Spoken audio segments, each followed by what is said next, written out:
사사기 1장 1절에서부터 21절까지 말씀, 10절까지 말씀만 교독하도록 하겠습니다. 먼저 교회 소식을 알려드립니다. 주보를 참고해 주시기를 바랍니다. 교회 실시간 예배가 주일날 오전 11시 예배가 반영이 됩니다. 새벽 5시 예배 참고해 주시기 바랍니다. 내일 아침은 11월 1일이기 때문에 월상 예배로 새벽 예배, 내일 아침은 새벽 예배가 있습니다. 그러고 난 다음에 21일까지는 우리가 다니엘 기도회를 저녁마다 하고 있기 때문에 새벽 예배가 없습니다. 혹시라도 기도하기를 원하시는 분들은 자유롭게 와서 새벽에 여러분들이 기도해 주시기를 바랍니다. 내일 아침은 새벽 예배가 있습니다. 내일 아침 월상 예배이기 때문에 새벽 예배에 나와서 한 달의 삶을 하나님 앞에 드리는 예배를 드리도록 그리하겠습니다. 교회 모든 예배는 대면 예배를 실시합니다. 이젠 10사람 정도 이상, 그 다음에 이렇게 주사를 1, 2차 맞으신 분들은 숫자 제한 없이 모이는 것이 허용되기 때문에 여러분들이 좀 모이기에 힘써주시고, 특별히 구역 예배에 여러분들이 빠짐없이 예배에 힘쓸 수 있도록 우리 구역장님들은 여러분들이 좀 힘써 주시기를 바랍니다. 다니엘 기도회가 이제 내일 저녁부터 시작이 됩니다. 할 수 있으면은 특별한 상황을 제외하고서는 21일 동안 내가 꼭 참석해서 은혜를 받아야 되겠다.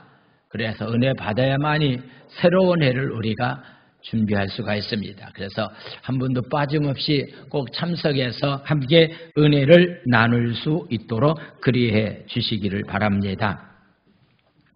11월 7일 날 어르신들을 모시고 단풍 구경을 하도록 하겠습니다. 그래서 11시 예배 마치고 난 다음에 가까운 식당에 가서 점심 식사를 하고 나서 우리가 이렇게 단풍 구경을 가도록 그리하겠습니다. 어리목 쪽을 지금 가려고 계획 중에 있습니다. 그래 알아주시고, 70세 이상 어른들을 대상으로 하고 있는데 아마 그 도우미가 필요합니다. 그래서 이제 함께 도와주기 위해서 가시는 분들은 나이에 제한 없이 다 가셔서 좀 도와주시기를 바랍니다. 우리 장로님들과 안수 집사님들도 함께 동행했으면 좋겠습니다. 그래서 우리 젊은 분들도요, 좀 가셔서 어르신들을 이렇게 도울 수 있도록 그리해 주시기를 바랍니다.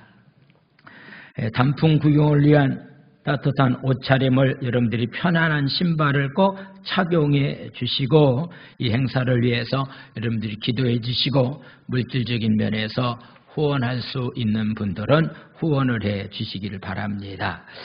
수험생을 위해서 우리가 기도할 겁니다. 특별히 다니엘 기도 기간 동안에 계속 기도할 겁니다. 입시생을 위해서, 특별히 교사 임용고시를 앞두고 있는 우리 청년들을 위해서 기도할 겁니다. 해당되는 학부모들이나 구역장들이나 구역 식구들은 다 나와서 여러분들이 좀 기도 모임에 꼭 함께 참여해 주시기를 바랍니다.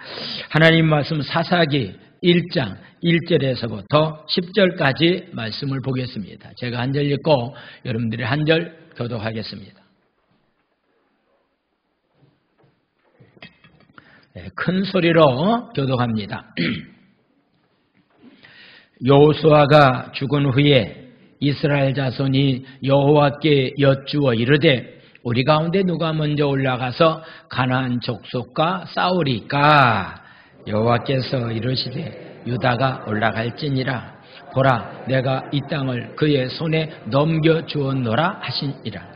유다가 그의 형제 시몬에게 이르되, 내가 제비 뽑아 얻은 땅에 나와 함께 올라가서 가나안 족속과 싸우자. 그리하면은 나도 내가 제비 뽑아 얻은 땅에 함께 가리라 하니, 이에 시몬이 그와 함께 가니라. 유다가 올라가매 여호와께서 가나안 족속과 브리스 족속을 그들의 손에 넘겨주시니, 그들이 베색에서 10,000명을 죽이고, 또 베색에서 아도니 베색을 만나 그와 싸워서 가나안 족속과 브리스 족속을 죽이니, 아도니 베색이 도망하는지라 그를 쫓아가서 잡아 그의 엄지손가락과 엄지발가락을 자르매 아도니 베색이 이르되 이쪽에 70명의 왕들이 그들의 엄지손가락과 엄지발가락이 잘리고 내 상 아래서 먹을 것을 줍더니 하나님이 내가 행한 대로 내게 갚으심이로다 하니라. 무리가 그를 끌고 예루살렘에 이르렀더니 그가 거기서 죽었더라. 유다 자손이 예루살렘을 쳐서 점령하여 칼날로 치고 그 성을 불살랐으며 그 후에 유다 자손이 내려가서 산지와 남방과 평지에 거주하는 가나안 족속과 싸우고 유다가 또 가서 헤브론에 거주하는 족속을 쳐서 세세와 야하민과 달메를 죽였더라. 헤브론의 본 이름은 기랏 아르바였더라. 아멘. 할렐루야. 오늘은 종교개혁 주일로 하나님 앞에 예배를 드립니다. 1517년에 루터가 천주교의 잘못된 비리를 보고 면죄부 판매하는 그런 모습을 보고 이건 아니다.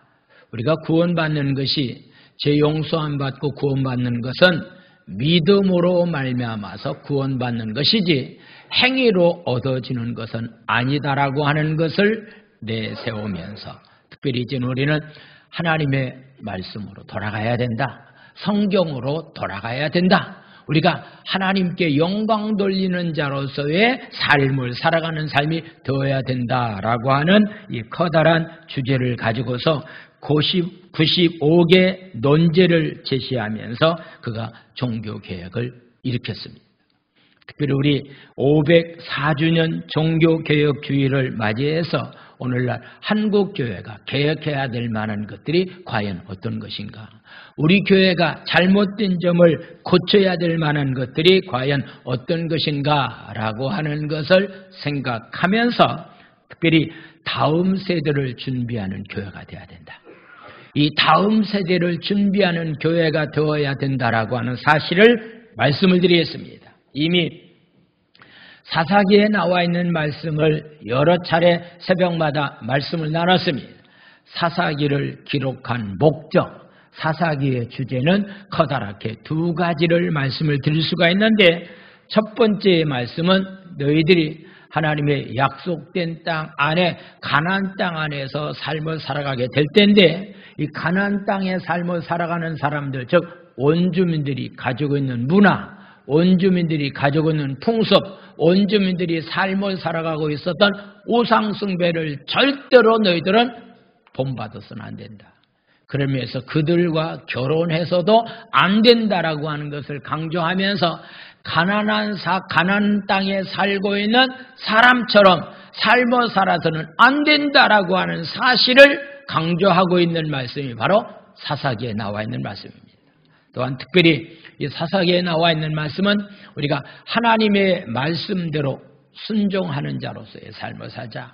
그것이 바로 이 땅에서 축복을 누리는 자로서의 삶이 된다. 그런데 하나님의 말씀을 만약에 거역하고 불순종의 삶을 살아간다 한다면 하나님의 무서운 심판과 저주가 임한다라고 하는 것을 말씀하고 있는 것이 사사기의 커다란 주제라고 하는 것을 보게 됩니다.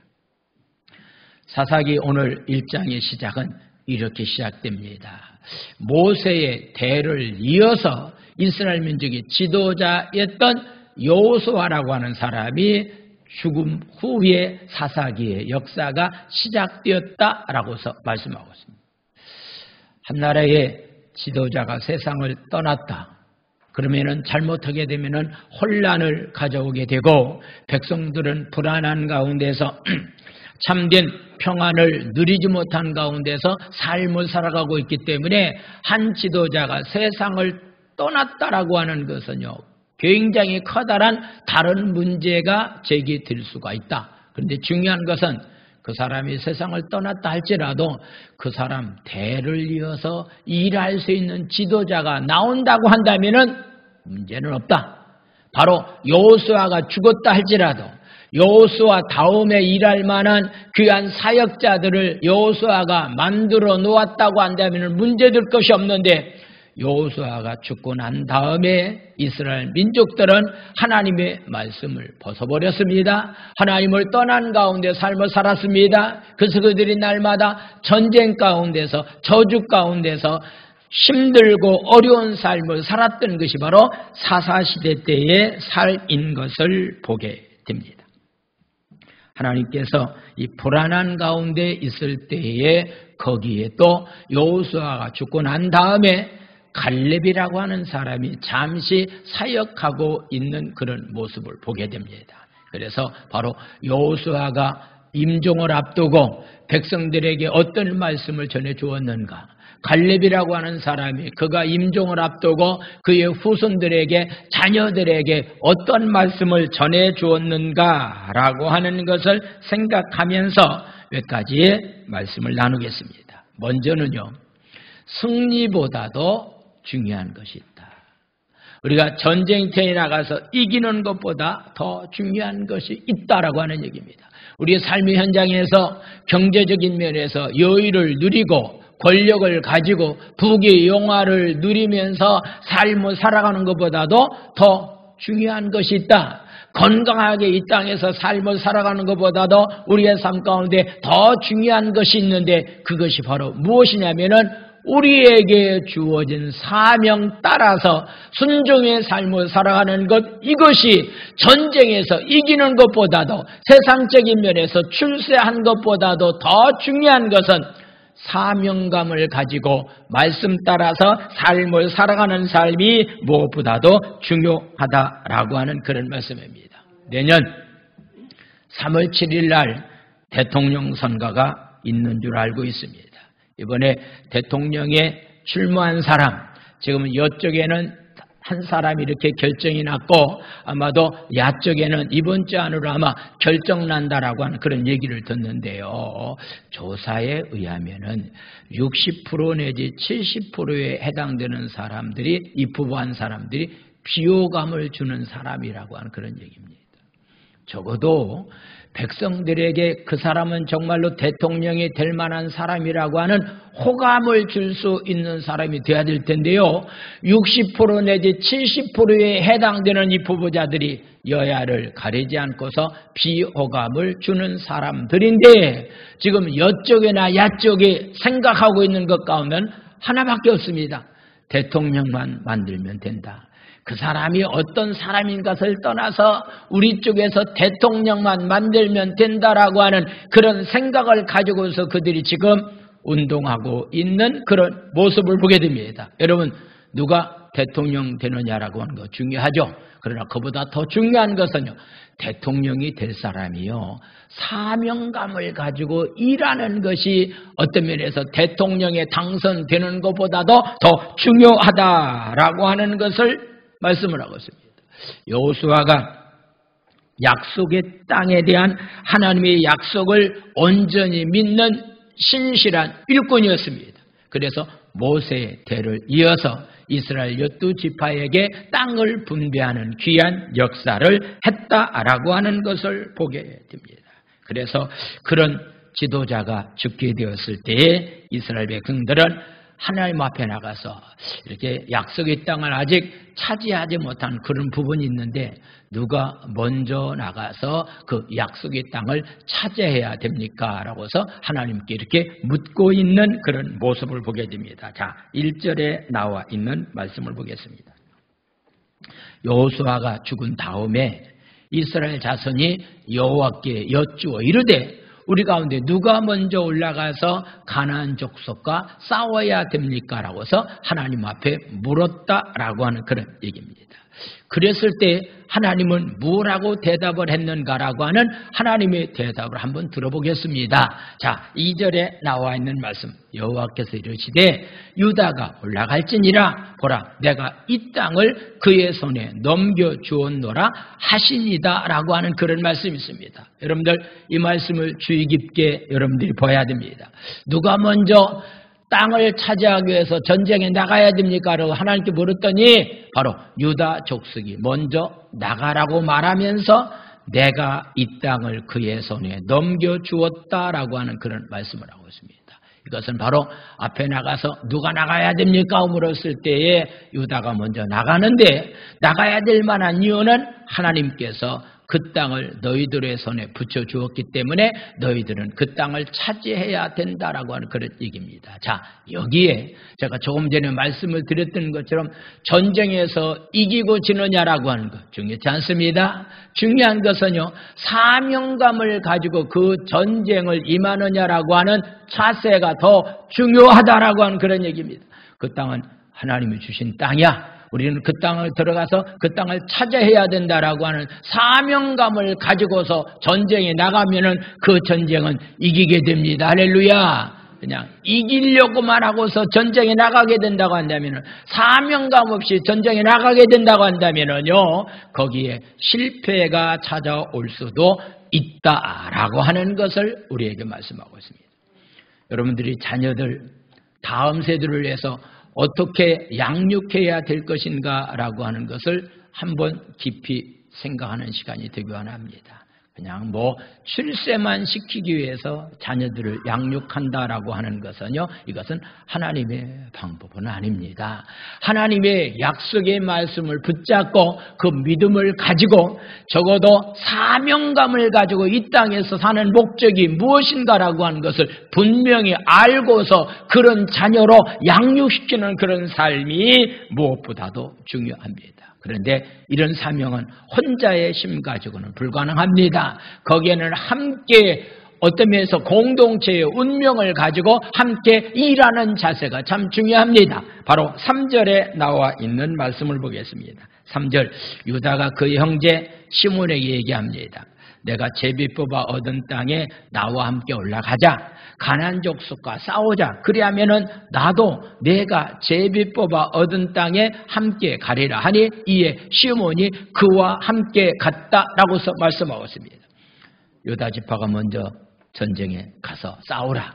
그런데 유다 지파가 얘기하기를 혼자 가서 싸우기는 벅찬 부분이 있다. 그래서 그 형제 시몬에게 얘기합니다. 함께 약속한 땅에 가자. 그래서 그 땅을 정복하고 난 다음에는 하나님께서 너희들에게 약속한 땅을 차지하러 갈 때도 우리와 함께 가서 싸워서 그 땅을 차지하자라고서 말씀하고 있는 것은요, 서로 공동체의 운명을 가지고 사는 삶이 바로 우리의 삶이 되어야 된다라고 하는 것을 말씀하고 있습니다.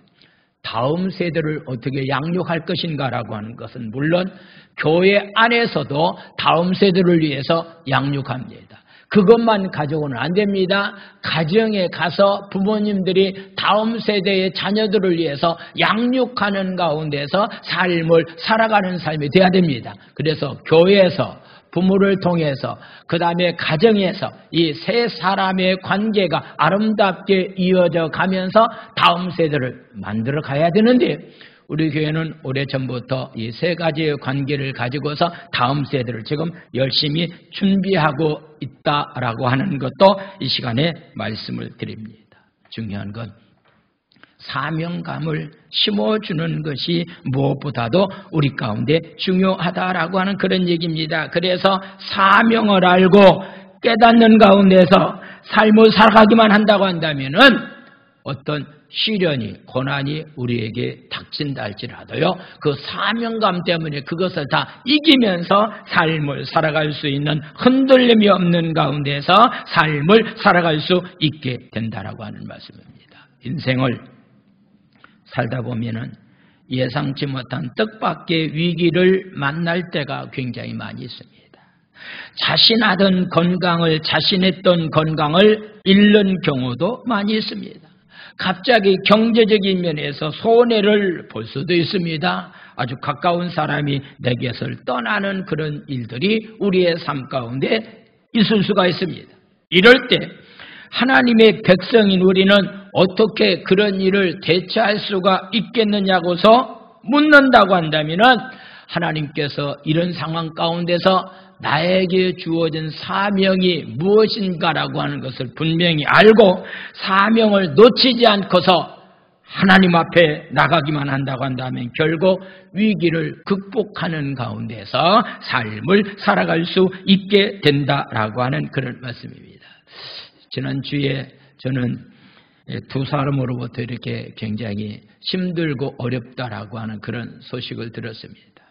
저희 제주에서 저희와 함께 이렇게 오랫동안 함께 사역했던 목사님 사모님이 이렇게 암이 걸려서 더 이상은 회복할 수 있는 병원에 가지도 못할 만한 그런 상황에 처해 있기 때문에 목사님이 지금 금식기도 하고 있다라고 하는 그런 소식을 들었습니다. 오래전에 저희 교회에 와서 부흥회를 인도했던 침례교 목사님 한 분 가운데서 총회장했던 목사님이 저희 고향교회 출신 저희와 친척관계가 되는 목사님인데요. 가끔 전화를 합니다. 표 목사 잘해서? 예, 잘했습니다. 아이들도 잘했나? 예, 잘했습니다. 사모님도 건강하게 잘했습니다. 아, 그래? 그럼 전화를 끊습니다. 며칠 지난 다음에 또 전화가 오는 거예요. 그래서 그 조카 사이가 지금 목사가 침례교 목사였기 때문에 물어봤더니 그 목사님 치매가 왔습니다. 너무 안타까운 거예요. 우리나라 이렇게 어쩌면 부흥 강사로서도 굉장히 귀한 일을 했던 분인데 지금 83세가 되었는데 치매가 와서 생각날 때마다 이렇게 처음 전화하는 것처럼 전화하는 거예요. 나이 들면은 이런 일도 우리의 삶 가운데 생길 수가 있게 된다라고 하는 것을 보게 됩니다. 갑자기 우리에게 찾아온 위기 앞에서 우리가 사명감을 가지고 이 땅에서 삶을 산다고 한다면은 위기를 극복해 나가면서 살아갈 수 있게 된다라고 하는 것. 그래서 뭔가 성공적인 사람으로 삶을 살고 승리의 사람으로 삶을 살기를 위해서 양육하는 것보다 더 중요한 것은 사명감을 주고 말씀대로 순종하는 자녀로 양육하는 다음 세대를 만드는 것이 바로 우리의 삶이 되어야 됩니다. 교회마다 초대교회로 돌아가자. 초대교회로 돌아가서 초대교회인들의 신앙을 본받아야 된다라고 말씀하고 있는데 초대교회들의 삶은 어떠했는가? 사도행전 4장 32절에서부터 35절까지의 말씀을 보겠습니다. 사도행전 4장 32절에서 35절 믿는 무리가 한 마음과 한 뜻이 되어 모든 물건을 서로 통용했다. 그리고 자기 재물을 조금이라도 자기 것이라고 하는 사람이 한 사람도 없었다라고 하는 그런 얘기는 내가 지금 소유하고 있는 모든 것이 하나님의 것이다. 나는 하나의 관리인이다. 청직이라고 생각했기 때문에 서로서로의 물건을 서로 통용하면서 나누면서 삶을 살았던 것이 바로 초대교회 교회였다라고 하는 그런 얘기입니다.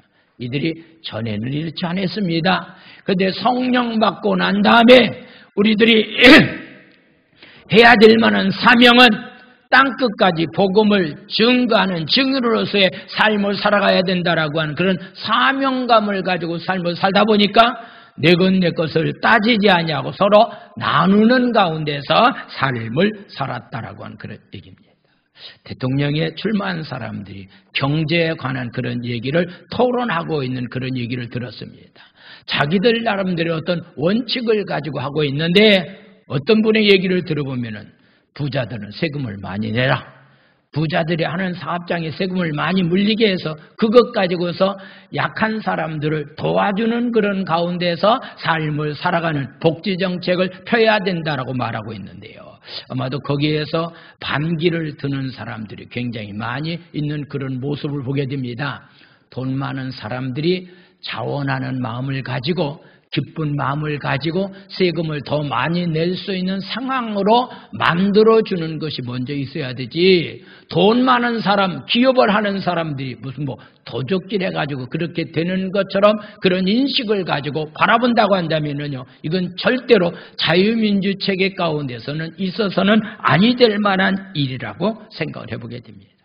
바로 초대교회는요, 내 것을 따지지 아니하고 하나님이 주셨다라고 하는 것을 알고서 그런 사명감을 가지고 삶을 살았던 것이 바로 초대교인들의 삶이었던 것을 보게 됩니다. 하나님이 각자 저와 여러분들에게 귀한 사명을 하나님 허락해 주셨습니다.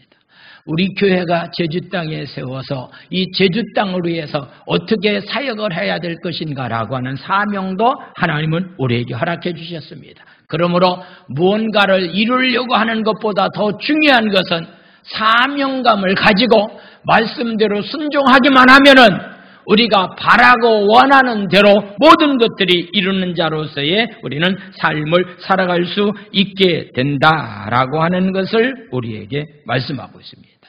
유다 지파는요, 하나님의 명령의 말씀 따라서 그 땅을 하나님이 주시겠다라고 하는 약속을 가지고 사명감을 가지고 그 땅을 차지함으로 인해서 그들의 삶이 승리의 삶이 되었다라고 하는 것을 보게 됩니다.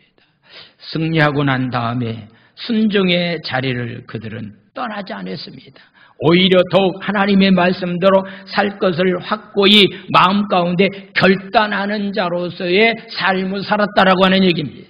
승리하고 난 다음에는 다시 우리는 승리하는 삶이 계속적으로 유지하기 위해서 말씀 가운데서 삶을 살아갈 것을 결단하는 그런 시간이 우리의 삶 가운데 중요합니다. 여호수아가 백성들을 향해서 이렇게 간곡하게 유언처럼 생각하면서 말씀하고 있습니다. 여호수아 24장 14절에서 16절까지 나와 있는 말씀을 보겠습니다. 여호수아 24장 14절에서 16절까지 말씀을 보겠습니다. 그가 무엇라고 말씀을 했는가? 그러므로 이제는 여호와를 경외하고 온전함과 진실함으로 그를 섬기라. 너희 조상들이 강저편에 애굽에서 섬기던 신들을 치워버리고 여호와만 너희들이 섬기는 자로서의 삶을 살아라. 15절 말씀, 만일 여호와를 섬기는 것이 너희에게 좋지 않게 보이거든 너희 조상들이 강저편에 섬기던 신들이든지 너희가 거주하는 땅에든 아모리 족속 이방인들이 섬기는 신이든지 너희가 섬길 자를 택하라. 그렇지만은 오직 나와 내 집은 여호와 하나님만을 섬기겠노라. 할렐루야. 세상 사람들이 어떻게 삶을 살아가든지 너희들이 선택한 것에 대해서 결과를 책임지고 삶을 살아가겠지만은 나와 내 집만큼은 하나님만을 섬기면서 삶을 살겠다라고 이렇게 다시 한번 결단하고 그런 말씀 가운데서 이스라엘 민족들에게 유언처럼 남기고 있는 그런 모습을 보게 됩니다. 우리 주위에서 함께 열심히 신앙생활 하다가 먼저 천국 가신 분들이 많이 있죠. 우리 교회 안에서도요. 그런데 부모님들이 세상을 떠나고 난 다음에 자녀들이 열심히 신앙생활하는 가정도 있는 반면에 부모가 세상을 떠나고 난 다음에 신앙생활을 하지 못하는 가운데서 방황하고 있는 사람들도 몇 가정이 있습니다. 이거 너무 안타까운 거예요. 부모가 살아계실 때는 신앙생활하던 그들이 부모가 세상을 떠나고 난 다음에 하나님을 멀리하고 하나님이 없는 가운데서 삶을 살아가고 있다라고 하는 것은요, 이건 너무나도 잘못된 삶을 가르쳤기 때문에 그런 결과가 우리에게 찾아오게 된다라고 하는 그런 얘기입니다. 여러분들 기억하십시오. 다음에 열심히 그들이 신앙생활 하겠지. 아니요. 오늘 여러분들이 자녀들이 결단 내리지 못하고 신앙생활을 오늘 열심히 하지 못한다고 한다면 다음에 열심히 한다라고 하는 것은요, 보장받지 못한다라고 하는 사실을 기억하십시오. 여호수아가 죽고 난 다음에 사사시대 때의 사람들은 하나님을 다 버렸습니다. 하나님을 알지 못했습니다. 그래서 비참한 삶을 그들이 살았다라고 하는 것을 보게 됩니다. 현재 우리는 세상을 향한 영적인 권위를 인정받지 못하고 오히려 지탄의 대상이 되어 안타까운 현실을 마주하고 있는 가운데서 우리는 삶을 살아가고 있습니다. 특별히 코로나로 인해서 예배가 무너진 가운데서 한 2년 동안 거의 가까이 삶을 살았습니다. 지난주에 어느 집사님에게 전화를 했습니다. 집사님, 이제 코로나가 거의 이렇게 끝난 것 같습니다. 이제 예배위원회 지장을 받지 않고서 예배를 드릴 수가 있으니까 나와야 되지 않겠습니까? 라고서 물었더니 코로나 끝나면은 거의 나오겠다고 하신 그분이 여러 번 전화할 때마다 그렇게 하신 분이 남편 때문에 나가기가 어렵습니다라고 다른 핑계를 대고 있는 그런 모습을 보면서 이거 오랫동안 예배 생활을 하지 못하면은 다른 일로 인해서도 주님 앞에 나오기가 굉장히 어렵구나라고 하는 것을 생각을 해보게 됩니다. 혼란스럽고 불안한 상황 가운데 있다 할지라도 하나님이 나에게 주신 사명이 무엇인지를 깨닫고 그 사명 앞에서 내가 순종하는 자로서의 삶을 살아간다고 한다면 우리는 반석 위에 지은 집이 되어서 바람이 불고 비바람이 친다 할지라도 넘어지지 않는 가운데서 삶을 살아갈 수 있게 된다라고 하는 사실을 말씀하고 있습니다.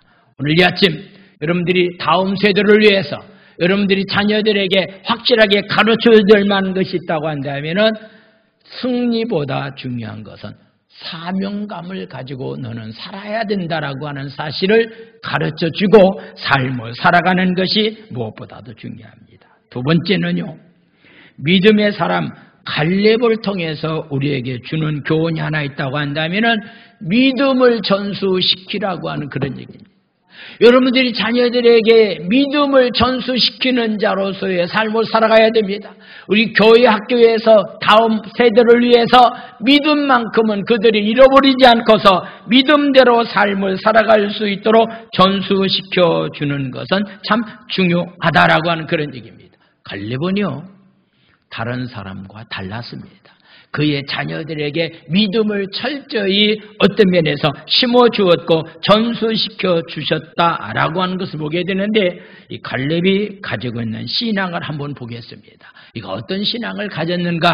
여호수아 14장 7절에서부터 12절까지 말씀을 보겠습니다. 7절에서 12절. 내 나이 40세에 여호와의 종 모세가 가데스 바냐에서 나를 보내어 이 땅을 정탐하게 했다. 40세에 정탐하게 하는 귀한 사역을 맡았습니다. 그런데 내가 성실한 마음으로 그에게 보고했다. 그래서 여호수아와 갈렙만큼 가나안 땅은 하나님이 주신 땅입니다. 그것은 우리의 밥입니다. 그 땅을 얼마든지 차지할 수 있습니다라고 하는 그런 마음을 가지고 성실한 마음을 가지고 내가 보고했다. 그러고 난 다음에 이야기합니다. 8절 말씀.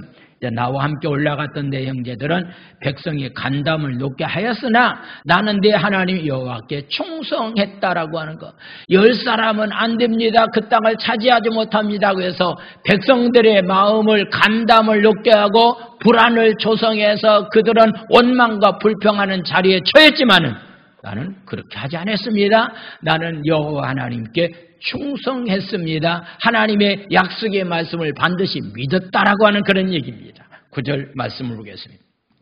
9절 말씀. 그날에 모세가 맹세하이르되 네가 내 하나님 여호와께 충성하였은즉 네 발로 밟는 땅은 영원히 너와 내 자손이 기업이 되리라고 모세가 나에게 약속을 했습니다. 10절 말씀을 보겠습니다. 이제 보소서 여호와께서 이 말씀을 모세에게 이르신 때부터 이스라엘 광야에서 방황한 지가 45년 동안을 여호와께서 말씀하신 대로 나를 생존하게 하셨사오니 오늘 내가 나이가 85세가 되었습니다. 40세의 부름을 받아서 45년 동안 광야 생활하면서 하나님께 사명감을 가지고 나는 귀한 일을 했습니다 라고서 이야기를 하고 있습니다.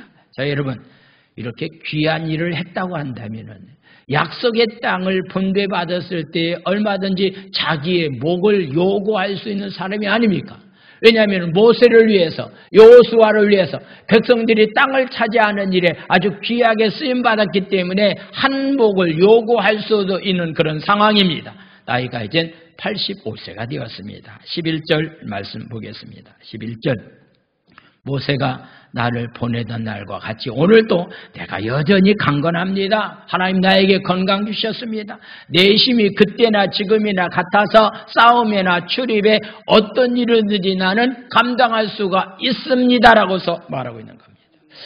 그때나 지금이나요, 나이가 85세 정도가 되면은 몸을 움직이고 무엇을 한다라고 하는 것은 쉽지는 않습니다. 그런데 모세는 하나님의 은혜 가운데서 아주 건강한 가운데 삶을 살았던 것처럼 보입니다. 그래서 그는 고백합니다. 12절에 나와 있는 말씀을 우리 다 같이 한번 읽겠습니다. 12절 말씀입니다.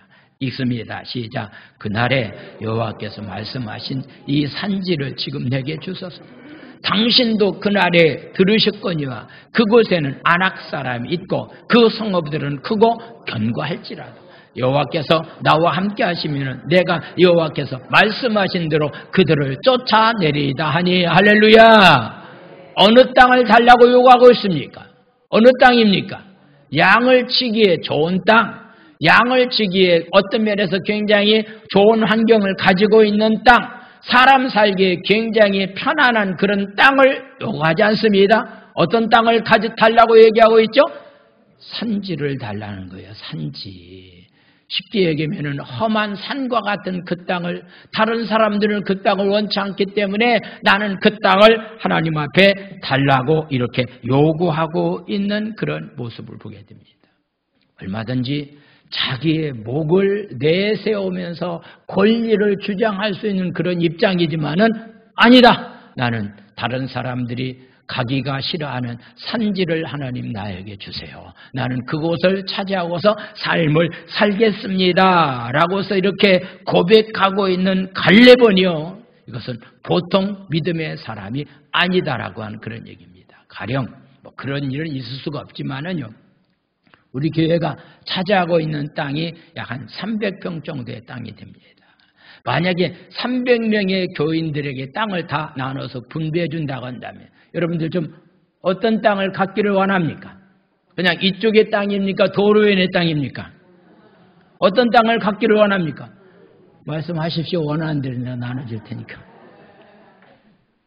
아마도 거의 다 도로변에 있는 땅을 원할 겁니다. 왜냐하면요, 이 뒤쪽에 있는 땅은요, 값이 앞의 땅보다는 덜 나가기 때문입니다. 좋은 땅을 원했을 겁니다. 그런데요, 갈렙은 그렇지 않았습니다.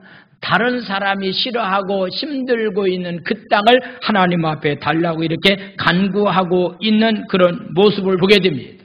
그런데 그런 믿음이요, 갈렙에게만 있었던 것이 아니라 그의 딸들에게도 그런 믿음이 있었고 사이에게도 그런 믿음이 있었다라고 하는 것은 갈렙이 가지고 있는 믿음이 자녀들에게 그냥 흘러갔다라고 하는 그런 말씀입니다.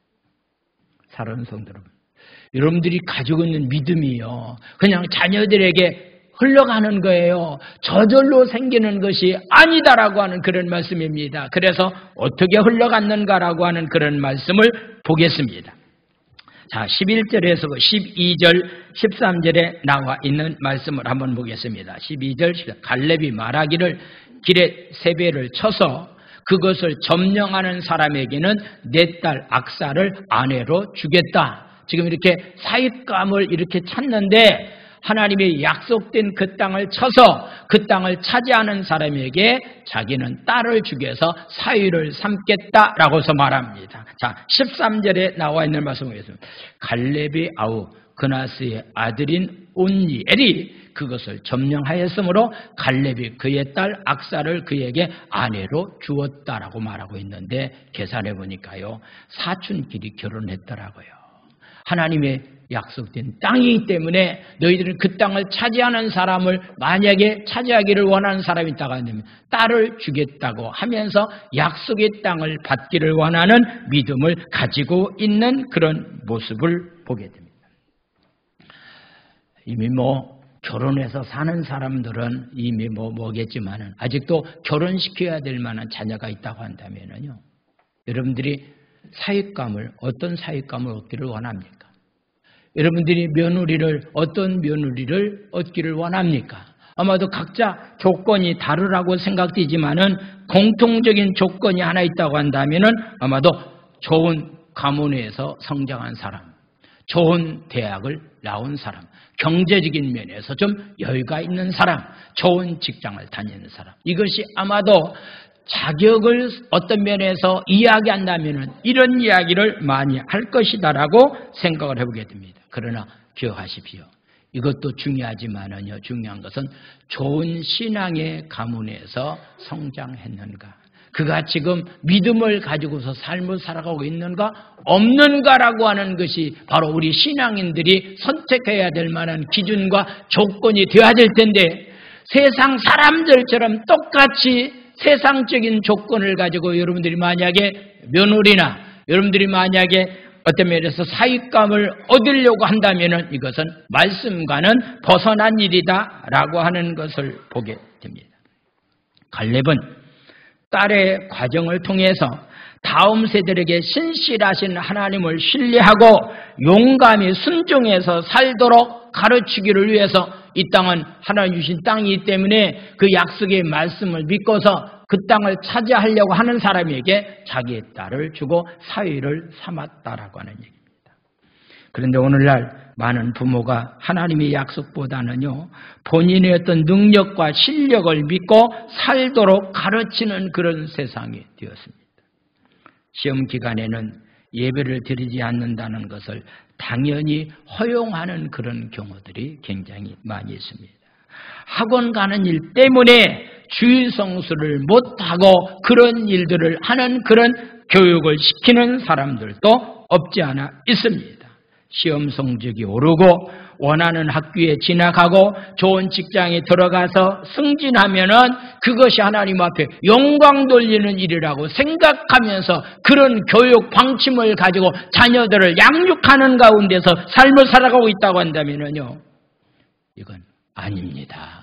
아무리 외부적인 조건을 잘 갖추고 양육했다 할지라도 자녀들이 하나님이 참되고 진실하신 분이라고 하는 친밀감 가운데서 삶을 살아갈 수 있도록 양육해 주는 것, 이것이 바로 올바른 신앙인의 삶이고 그런 교육이 삶 가운데 꼭 있어야 된다라고 하는 것을 말씀하고 있습니다. 고신 측 젊은 목사님을 만나서 자기가 어린 시절에 아버지 때문에 너무너무 힘들었다라고 하는 그런 얘기를 하면서 얼마나 철저히 주의를 지키려고 강요하고 있는지 이런 면은 지나가 보니까 우리 아빠가 너무 우리를 어떤 면에서 엄격하게 어떤 면에서 그런 면에서 이렇게 우리를 양육했기 때문에 그 당시는 굉장히 너무 힘들었습니다. 그 목사님의 얘기를 들어보면은요, 고신축 목사님이기 때문에 주일날은요, 절대로 물건을 사고 파는 일이 없습니다. 절대로 어떤 면에서 장사하는 일도 없습니다. 어디 특별히 다른 데 오락을 취하는 일도 없고 멀리 여행 가는 일도 없는 그런 철저한 교육을 시켰는데, 그래서 이제 월요일날부터 이렇게 중간고사가 시작되는데 오늘이 주일이기 때문에요, 시험 준비를 하지 못하게 한다는 거예요. 아니다. 안식일날 무슨 더 주일날 시험 준비를 하려고 하냐. 절대로 안 된다. 그러면 언제부터 할 수 있냐면은 저녁 12시 땡 12시가 딱 되면은 그때부터 시험 공부를 하는 것을 하지만 그전에는 안 된다는 거예요. 그때 생각하니까 우리 아버지가 너무 지독하게 이렇게 율법의 기준에서 우리를 양육했다라고 하는 그런 얘기를 하고 있는데, 그런 엄격한 교육을 받은 목회자가 아마도 어떤 면에서 하나님의 말씀에 다른 분야에도 절대적으로 이렇게 순종하는 자로서의 삶을 살아가고 있다라고 하는 그런 모습을 보게 됩니다. 인생에서 맛볼 수 있는 참된 평안과 안식은 오직 하나님만이 우리에게 주시는 겁니다. 그러므로 자녀의 신앙교육을 책임져야 될 만한 부모들이 먼저 세속적이고 성공지향적인 사고에서 벗어나 하나님의 약속의 말씀을 붙잡고 믿음으로 삶을 살아갈 수 있도록 다음 세대에 여러분들이 믿음을 전수해 주는 자로서의 삶을 살아가는 삶이 무엇보다도 우리 가운데 중요하다라고 하는 것을 우리에게 말씀하고 있습니다. 그러면서 이제는 믿음을 전수하고 성공보다는 우리의 삶 가운데 사명감을 가지고 삶을 살게 만들고, 그러고 난 다음에 그러면은 하나님이 주시는 축복을 너는 누리면서 삶을 살아가야 된다라고 마지막 가르쳐 주는 것은 참 중요합니다. 14절, 15절 말씀을 보겠습니다. 14절, 15절 말씀. 악사가 출가할 때, 바로 오늘 성경에 나와 있는 악사가 출가할 때에 바로 그에게 청하여 자기 아버지에게 밭을 구하자 하고 나귀에서 내림에 갈렙이 묻되 네가 무엇을 원하느냐? 내가 이제 시집 가는데 아버지 나에게 줄 땅을 좀 주세요라고서 땅을 요구합니다. 15절 말씀을 보겠습니다. 이르되 내게 복을 주소서. 아버지께서 나를 남방으로 보내시니 거기에 땅도 줄 뿐만 아니라 샘물도 주어서 농사 짓는 일에, 양을 키우는 일에, 짐승을 키우는 일에 부족함이 없게 해달라고 아버지에게 부탁하고 있는 것은 하나님의 축복을 나는 받으면서 삶을 살아야 됩니다. 내가 이 땅에 삶을 동안에 나는 하나님의 복을 받도록 나는 삶을 살아야 됩니다라고 하면서 하나님의 복을 받고서 삶을 살아갈 수 있도록 가르쳐주고 있는 그런 모습을 보게 됩니다. 그래서 위에 있는 샘물과 아래 샘물을 내게 주어서 약속의 땅에, 축복의 땅으로서 내가 삶을 살아갈 수 있도록 해달라고 아버지에게 요청하고 있는 그런 모습을 보게 됩니다. 사랑하는 성도 여러분, 여러분들이 자녀들에게 꼭 잊지 말고 다음 세대에게 가르쳐 줄 것은 하나님이 주시는 복을 가르쳐 줘야 됩니다. 하나님께서 주시는 복을 누리면서 삶을 살아갈 수 있도록 가르쳐주는 부모로서의 삶을 살아가는 것이 무엇보다도 중요하다라고 하는 그런 얘기입니다. 아시겠지만 하나님의 약속의 말씀을 붙잡고서 여호수아와 갈렙은 삶을 살았는데요, 그의 후손들은 그런 삶을 살지 못했습니다. 약속의 말씀 가운데서 그 땅에 살고 있는 원주민들을 다 내쫓아야 될 텐데 그 땅의 원주민들을 내쫓지 못하고 이스라엘 유대 민족들이 가나안 땅의 사람들과 같이 결혼하고 그들의 풍습을 따라서 우상을 섬김으로 인해서 사사기에 나와 있는 전체적인 말씀을 통해서 보면은 불순종하다가 하나님의 무서운 심판이 이들에게 임했다라고 하는 것을 말씀하고 있는 것을 보게 됩니다. 말씀을 마치겠습니다. 기억하십시오. 승리보다도 더 중요한 것은 사명감을 가지고 살도록 양육시키는 것이 중요합니다. 여러분들이 자녀들에게요, 눈에 보이는 것 물려주려고 하지 마십시오.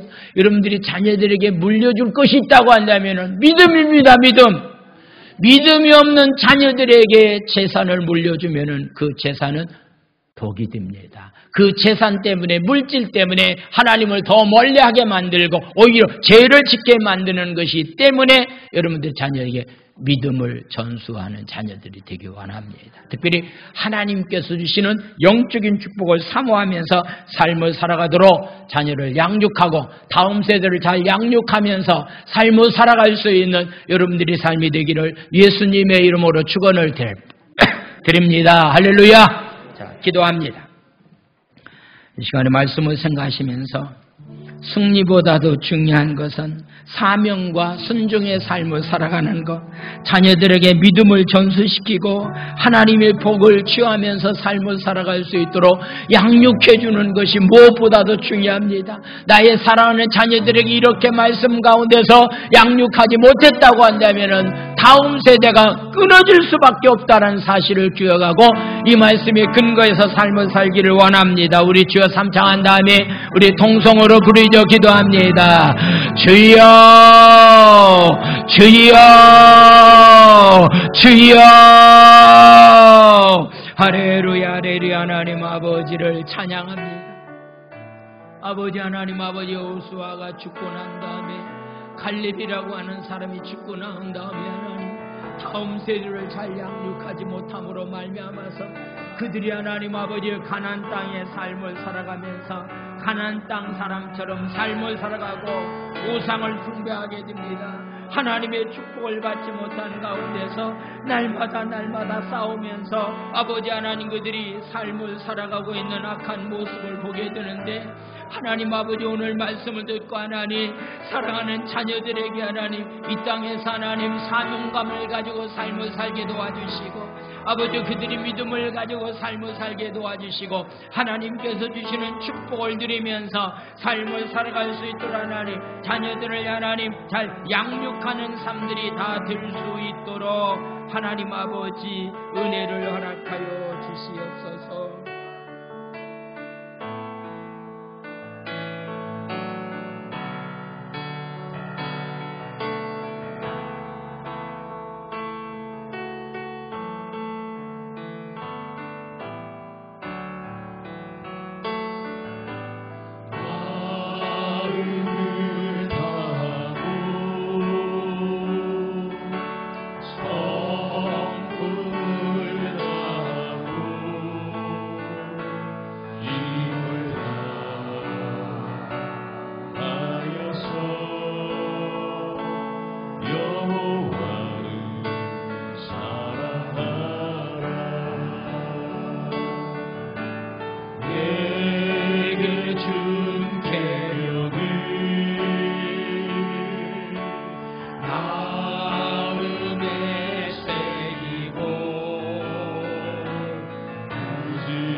오늘도 귀한 말씀 듣고 하나님, 사사시대 때의 하나님, 다음 세대가 준비되지 못해서 그들이 하나님 힘든 고난의 삶을 살았던 것을 우리는 보게 됩니다. 하나님, 사랑하는 다음 세대가 준비하는 교회가 되기 원합니다. 다음 세대를 준비하는 가정이 되기 원합니다.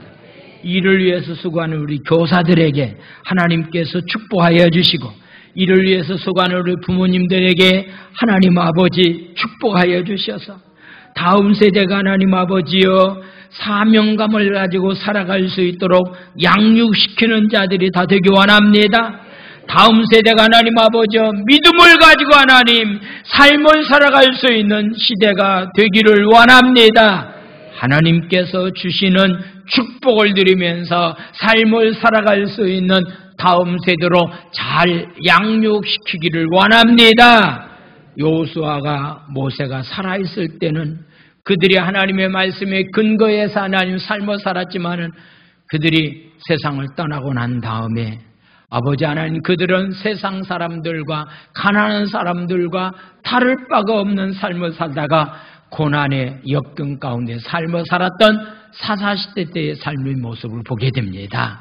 하나님 간절히 빌고원합니다. 아직도 말씀 가운데서 거하지 못하는 사랑하는 자녀들이 있습니다. 주일 성수하지 못하는 자녀들이 있습니다. 믿음을 가지고 하나님 아버지의 삶을 살지 못하는 자녀들이 있습니다.